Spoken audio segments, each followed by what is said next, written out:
దేవుని గురించి ఆలోచించాలి, దేవుని మాటలు వినాలి, చదవాలి, గైకొనాలి.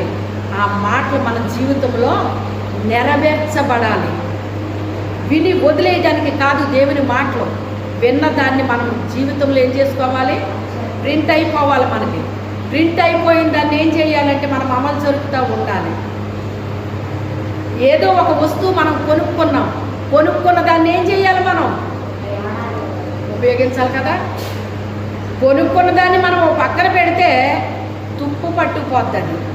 ఏమైపోద్ది? నువ్వు అది 100 రూపాయలు పెట్టుకొను, 1000 రూపాయలు పెట్టుకొను, 1,00,000 రూపాయలు పెట్టుకొను, 1,00,00,000 రూపాయలు పెట్టుకొను, ఒక పక్కన పెడితే అది ఏమైపోద్ది? ఎందుకు పనికి రాకుండా అయిపోద్ది. అలాగే మన జీవితాల్లో కూడా దేవుడు విలువ పెట్టి కొన్నాడు నిన్ను నన్ను. ఆయన రక్తంతో కొనేశాడు.